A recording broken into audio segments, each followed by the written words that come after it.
Here, Bryan, and there are plans to expand indoctrination. That's right. Well, Idahoans are also concerned. Horror shot. That line would be moving a little bit farther west. I'm like crying. Nobody wants to see dark money is influencing policy in our state. Well, that's not how this works. Well, hello there, and welcome to Nowhere to Hide. I'm Bryan Hyde, and today I'm going to be dispensing copious amounts of cope. You'll see why coming up here in just a few moments. But number one, my job here is not to tell you what to think, but to encourage you to think a little more closely about what is being given to you, what's being spoon-fed to us by highly paid propagandists and spinmeisters working for corporate media. Sometimes truth comes through. I mean, occasionally we get a morsel of truth, but for the most part, we are being fed a narrative which benefits the status quo, which benefits the people in power, and above all, discourages us from questioning or pushing back or even wondering too aloud, whether or not the things are the way that they should be. I guess we're just supposed to accept that, whatever is being done by the people in power is good and right, and it's our duty to go along with it. Okay, that's not how a citizen thinks. That's how a subject thinks. So we're going to begin with an acknowledgement that all is not well with mainstream media today. Newspapers in particular, and I want you to know, this is going to sound like, oh, you're gloating because of someone else's bad news. I have seen what's happening with newspaper and other news sources happen with radio. Okay, technology has come along. It's a different world out there. The digital frontier is that. It's a frontier. And it's changed the way that people are doing things. So I don't know if this is going to surprise you or not, but this was a tweet that the Idaho News Guild put up. These are the reporters. These are the folks who work for the Idaho Statesman. We learned yesterday about McClatchy's plans to reduce the Idaho Statesman print edition to 3 days a week starting October 9th. We value print and our print readers, so we have mixed emotions, but we also understand the impact and value of digital news sources. Okay, look, you can say what you want. If you want to take a victory lap, all right, the Statesman's cutting back to 3 days a week. This is pretty common. If you haven't noticed, newspapers have been getting thinner and thinner and shrinking. To where it's hard to line a decent sized bird cage with the average newspaper these days. Seeing the print editions go to 3 days a week is an indicator that the old model isn't working. Now, the folks who work for the Idaho News Guild and the Statesman employees, this is not, to dance on their misfortune, but it's kind of good to see that maybe traditional media, or at least what passes itself as traditional media, has run its course. They say McClatchy assured us this will not impact staffing and will help us move forward as a local newspaper. Still, we have concerns about how reducing print will impact our work and how we reach our community. We will be demanding to meet with the company to discuss those impacts. Workers of the world, unite. I'm sorry, somebody was going to say that at some point. But for now, they say we want our readers to know the members of the Idaho News Guild are still committed to providing you with the same quality reporting, regardless of where it's published. How fitting, too, that a member of the alternative media would point out, oh, the same quality reporting, huh? I didn't know you guys did comedy, too. Touché. Well played, Idaho Tribune. Now, there are a couple other people who weighed in on this particular series of tweets, and I thought I would share their point of view on this. Ryan Spoon says, so, a newspaper in Idaho that puts out biased woke articles is seeing less demand for its product. Say it ain't so. And then there was this triumphant piece from, again, the Idaho Tribune, saying McClatchy is announcing cutbacks. By the way, they're not the only ones. Look at this. Hagedorn Media cut the Monday paper and shuttered offices in the Silver Valley. KTVB's ratings suck. Meanwhile, Idaho Tribune has been hitting all-time high levels of engagement and readership. Big plans coming this fall. And they say, we'll be hiring soon. So I know it may sound like, well, this seems like a lot of celebrating on somebody's misfortune. But here's the thing to celebrate. You have alternatives. There was a time when you only had 3 television networks and PBS, to choose from, and you had to change the channel yourself. Okay, we're not in that situation today. By the way, I'm not sure if it's a better situation or not. The more stuff there is on TV, the less it seems like there is to watch. I don't know why that is. And maybe it's going to feel that way with all the different news sources. This much I do know. Some of those alternative sources out there are actually providing much better, much more comprehensive coverage. And by that, I don't mean just everything that agrees with my point of view, but they actually will give you enough facts that you can make a better informed decision about what it all means. Whereas most of the corporate media and mainstream media really seems to specialize in, no, everything we report is going to fit neatly on this 3x5 index card of approved opinion, and don't you dare question anything that's not on that card. It's a way of controlling public opinion, or at least influencing it. Again, not so much by the huge, whoppers that they may be telling, because those are pretty easy to spot and to call out and to debunk. It's more with the omission of good factual information that could help you better understand a given situation. So with that in mind, I'm very happy to say that it's good to see that again, the buggy whip makers are realizing that the automobile may be here to stay. And I'm likening this, to the alternative media. And likewise, there are opportunities for you and I to find other sources that better address that. And frankly, in a free market, or in a freer market, the better sources that better address the needs and the desires of the consumers are going to rise to the top. They're not just riding on reputation. They're actually delivering value, which is why people are accessing them. So I wish Idaho Tribune all the best as they move forward. All right, we're going to next jump to an editorial. This is from the Lewiston Tribune. And I'm still trying to get my mind around what exactly they're trying to say here. Expanding Idaho's maternal health care desert.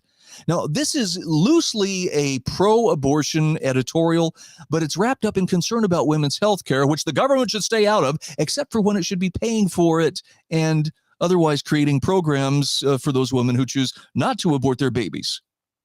Are you following? Okay, well, let's dive in and see what we can learn here. So the editorial begins by telling us that Idaho faces a metastasizing maternal health care desert. And it's far from alone, they tell us. Many states face the same problems. Where Idaho stands out, though, and here's where it becomes, this is the manipulation here. It's the callous attitude of its conservative legislature. The ones which apparently are, too involved in women's reproductive rights, and yet not enough involved when it comes to paying for the exercise of those rights. I'm sorry, you can't have it both ways, Tribune, but, thank you for trying. That you can trace the spread of these deserts with a consequent risk to women's lives to these politicians is bad enough. So here we're playing the blame game. If there's a problem, it has to do with the fact that these politicians are not towing whatever the left-wing, line is that this particular editorial board wants them to tow. Now, perhaps there are some other factors, but they say even worse, these politicians refuse to see the results of their labors.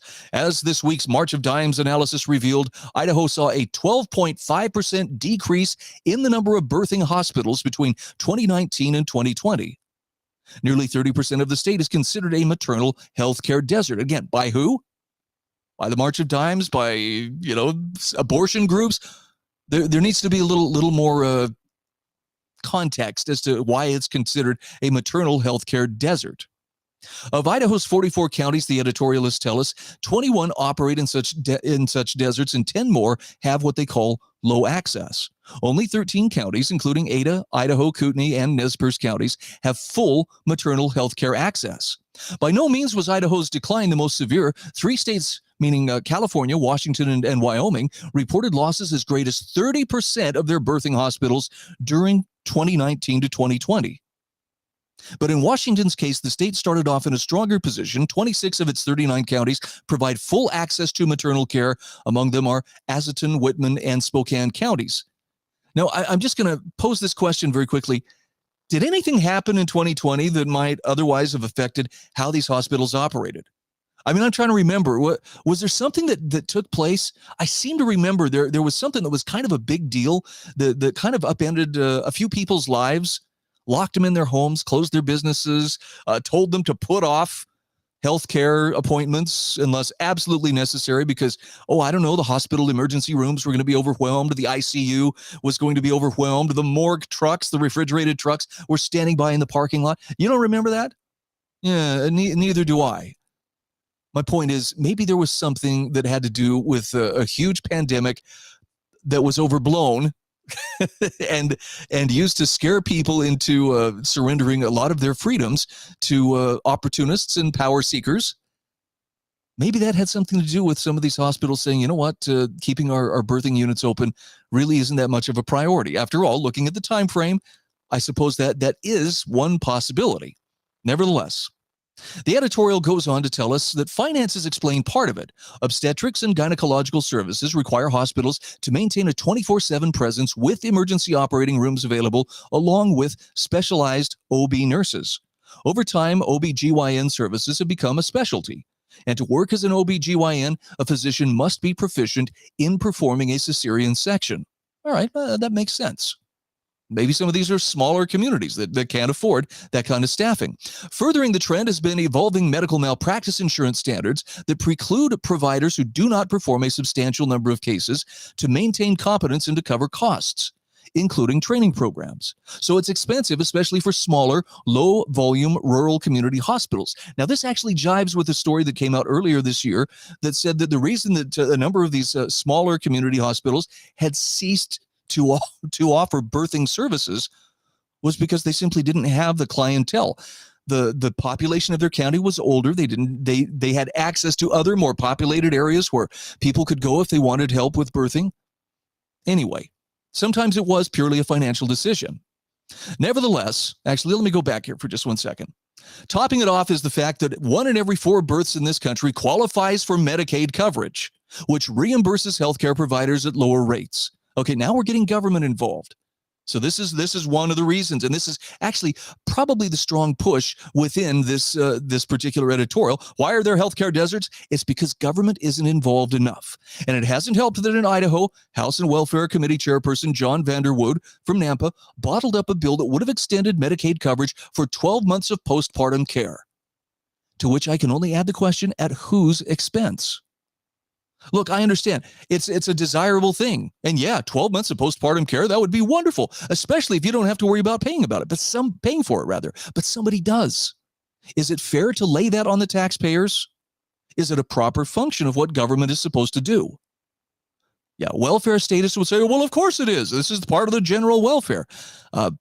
Those of us who actually understand what government's intended role is to keep us free, not to micromanage our lives and provide every goodie that we need, would say, no, that's not a proper function of government. Not that it's not a good thing to have, it's just not right for government to force the taxpayers to subsidize that care. All right, moving on. Further poisoning the environment, here we go, has been the legislature's near total ban on abortion services. That's had the effect of criminalizing what they're going to euphemistically call reproductive health care and leaving physicians conflicted about how to respond to situations such as miscarriages. It's not criminalizing miscarriages. It's talking about elective abortions for the sake of convenience. Now, when the Idaho Coalition for Safe Reproductive Health Care, there's a euphemism if you ever needed one, asked maternal health care doctors about their plans, 48% of those doctors, 48 rather, of those doctors who were questioned said they were considering leaving the gem state. Another 27 said they might relocate, and 42 said they planned to remain. Was this all due to Idaho's abortion laws? Well, some of them said yes, some said no. But it's hard to say that, well, because Idaho is strictly against abortion or has stricter abortion laws than some of its neighbors, that's why I'm going to have to leave. There may have been some hardcore ideologues masquerading as medical providers, but for the most part, there were other considerations that likely figured into this. Nor is it any easier, says the editorial, to persuade maternal health care providers to move to Idaho. Identified as Katie A. by CNN, this Idaho native, now completing her residency in Michigan, had planned to return home. Now listen to this. But for my safety and my ability to really treat my patients, I knew as soon as Idaho started passing laws criminalizing transportation across state lines of minors without parental consent, they left that out, and all that sort of thing, that it would not be a hospitable place for me to practice medicine, by which she means abort babies. Look, there's no nice way to say this. If she's coming to the state to be an abortionist, maybe it's better off not to have her. Abortionists, or at least those who specialize primarily in abortion, are the bottom feeders of the medical industry. That's not to say that a doctor may not have to perform a therapeutic abortion from time to time in the case of, say, an ectopic pregnancy or something like this. But the conclusion that we're supposed to draw is, well, if it weren't for those horrible patriarchal laws in Idaho, why, we'd have this fine doctor, Katie A., coming to practice medicine here. All of this stuff, the editorial tells us, has manifested itself with the loss of birthing services in 2 more rural Idaho communities this year. Sandpoint's Bonner General and Emmett's Valor Health have discontinued offering labor and delivery care. Now, Bonner Health's general board cited the state's political environment as one factor. But again, there have been other articles that have pointed out there just wasn't enough demand. It didn't make sense to keep those units open, and the expense of running them was not being offset by the amount of money realized through utilizing their services. In other words, they were selling something that people didn't need. Better to focus their efforts somewhere else. Now, apparently the hospital's news release said the Idaho legislature continues to introduce and pass bills that criminalize physicians for medical care nationally recognized as the standard of care. This is a fancy way of saying the legislature continues to introduce and pass bills that criminalize abortions performed by physicians, even if those are recognized as acceptable in other states. It's another way of saying the same exact thing, spinning it as, well, it's a nationally recognized standard of care. Yeah, so were lobotomies at one point. Does that make it a good thing? Not necessarily. Consequences for Idaho physicians providing the standard of care, in other words, going along with the herd, may include civil litigation and criminal prosecution leading to jail time or fines. Yes, if they are performing abortions contrary to the law. So how is this affecting the state's maternal mortality rate? I guess this is presuming that most births, end in abortion, or most maternal, mortality rate is affected by the fact that abortion should be readily available. They say last year, Idaho's maternal mortality review committee placed the GEM state's pregnancy-related death rate at 40.1 per 100,000 live births, which they admit that's a slight improvement over 2020's figure of 41.8 per 100,000. But a more than doubling of the 18.7 per 100,000 ratio in 2018. Now, again, did something happen in 2021, 2020 that was different from 2018? Just asking. But Vanderwood's committee tabled a bill to renew the review panel's charter, leaving Idaho the only state in the union without a maternal mortality review. Does it really need such a thing? Is this just another layer of bureaucracy? If it is such a valuable service, I have to ask, is it not something that the free market would step up and provide?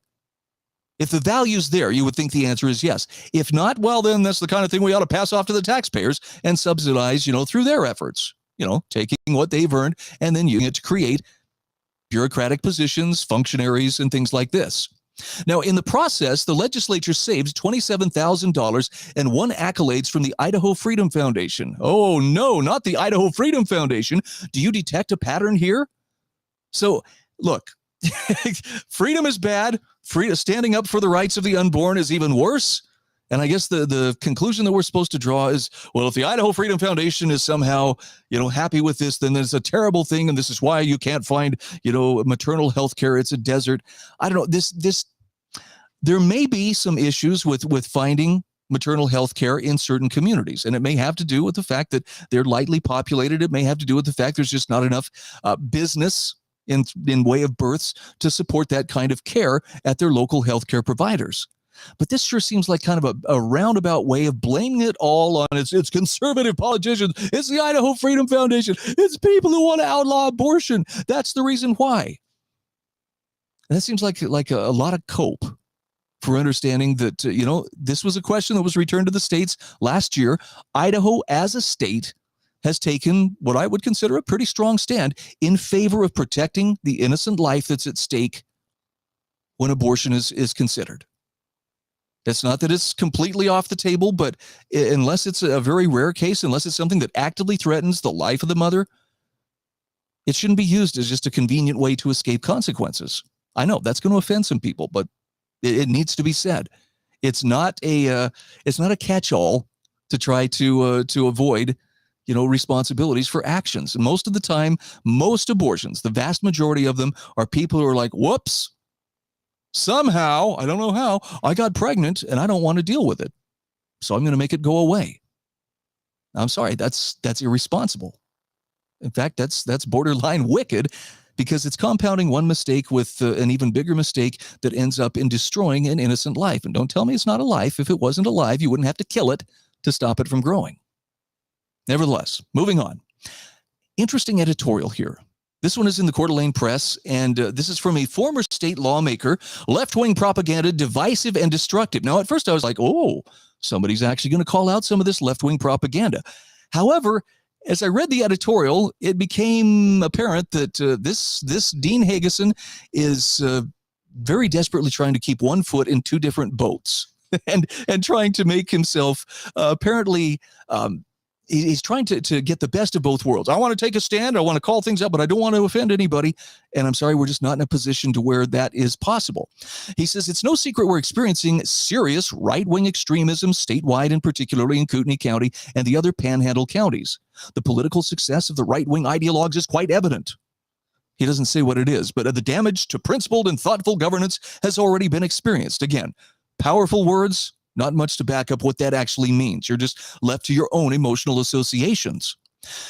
Dean says, while recognizing the threat to responsible governance, I guess that's the one where you do what the people governing tell you and don't question it, and the damage to community cohesion resulting from the local rise of extremism, perhaps it's useful to consider why it's on the rise. Now, he does have a good point here.